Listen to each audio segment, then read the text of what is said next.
Welcome to our channel, Civil Engineering Basics. For more videos please subscribe, Civil Engineering Basics. Hello friends. In this video we will discuss about the paints used in building construction for wall painting, for wood painting, for steel painting etc. Let's start. Let's start by introduction of paint. Paint is a fluid surface covering. On drying it shapes a dainty film, 6150 micron, on the painted surface. Paints are delegated as oil paints, water paints, cement paints, bituminous paints, and special paints, for example, flame-resistant paints, glowing paints, chlorinated rubber paints, for securing objects against corrosive vapor, and so forth.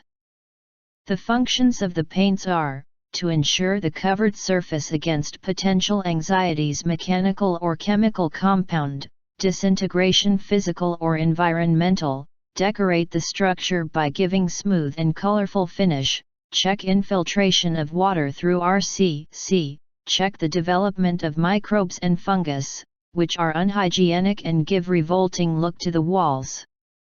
Paints will check the erosion of the metal structures, check the rot of woodwork, and to varnish the surface to show it looks good and better elevation. Plastic emulsion paints are basically a dispersion of rubber-like resin polystyrene, and polyvinyl acetic derivation in water and are set up by pounding reasonable shades called pigments, titanium dioxide, in an emulsion of water, vehicle, and film shaping dryer. Some of the time oil is utilized as vehicle. In the previous case, the emulsifying operators are sodium or ammonium cleansers, while in the last case metallic cleansers of magnesium or zinc are utilized. Stabilizers, for example, proteins, dextrin, starch, casein, are added to grant compound protection from the emulsion. Also, protein gives body accordingly, improving brushing. Anti-foaming specialists, for example, pine oil and kerosene, are added to check any unnecessary foam development by the agitation of emulsion paint during its assembling and manufacturing. These paints should get surface dry inside 15 minutes and hard dry inside 4 hours and are alkali resistant. Plastic emulsion paints are helpful and permeable and additionally wet surface. The emulsion coats are less musty, non-inflammable, snappy drying and simpler to apply than different paints. They have high covering capacity and give a neat, decorative, and pleasing appearance to the surface. Indian Standard Code 15489, 2004, prescribes the requirements and methods of sampling and test for plastic emulsion paint used for interior and exterior protection and decoration of building surfaces after surface preparation and priming. Owing to their high cost, the plastic paints are mainly used for interiors of auditoriums, showrooms, modern houses, and offices. Cement paint is water-based paint. It is an economical exterior and interior wall finish. It is resistant to fungus and algae and protects buildings from varying weather conditions. It is a mixture of Portland or white cement and lime with additions of mineral extenders, accelerator, and water-repellent substances.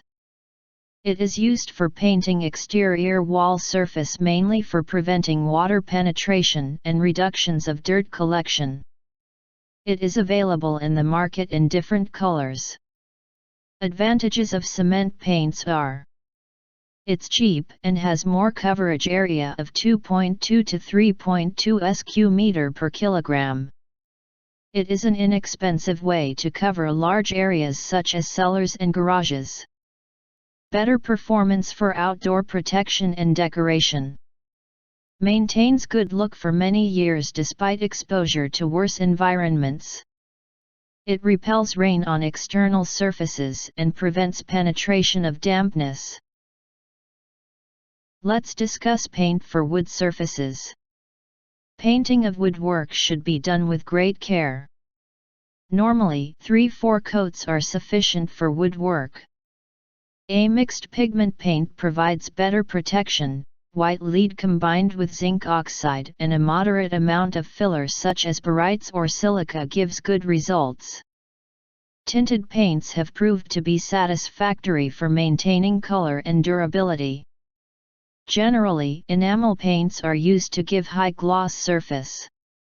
When the wood is of superior quality and if the grains are to be highlighted, the only choice is the varnish forming a transparent or translucent film.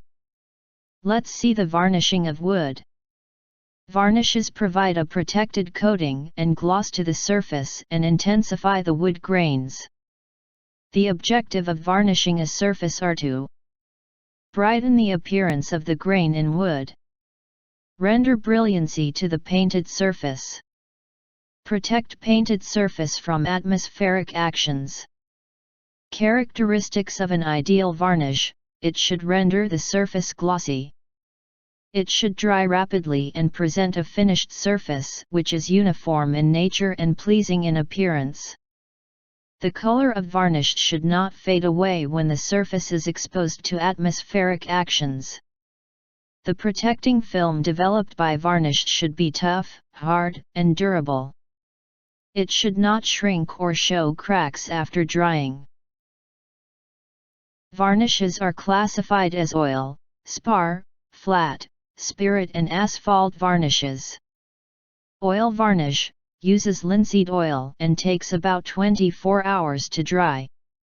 Hard resins such as amber and copal are dissolved in linseed oil. If the varnish is found unworkable, a small amount of turpentine oil may be added. It is suitable both for interior and external works.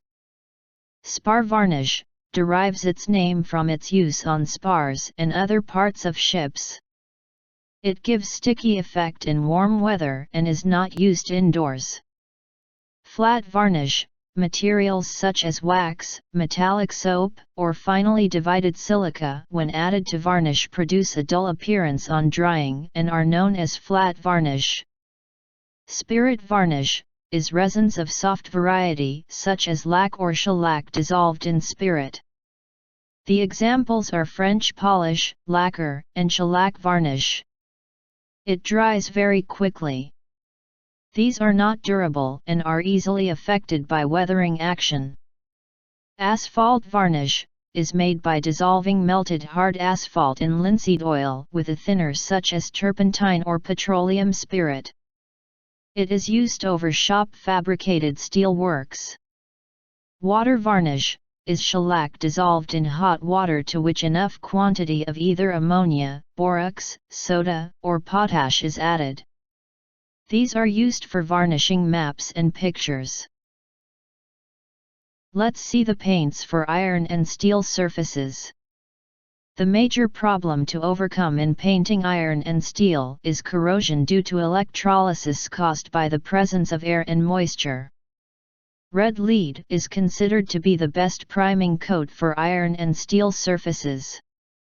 It produces a tough elastic film, impervious to air and moisture. Pure linseed oil priming coat is detrimental in that it stimulates corrosion. The linseed oil film is rendered more impervious by the use of spar varnish. Graphite paint used for black color is very durable and is not affected by sulfur films, ammonia, or chlorine gases. Silica graphite paints are best, they do not crack and blister in course of time. Aluminium paint is also gaining popularity because of its shining and contrast properties and heat and chemical resistance. Bituminous paints may be very well adopted to paint inside of pipes, iron underwaters, piles, ships, and boats. They are unsatisfactory when exposed to sunlight. Lead or zinc paint should never be applied directly over the iron surface as it encourages galvanic action destroying the paint. Thank you for viewing this video. If you like this video, subscribe my channel Civil Engineering Basics, and share it to your friends.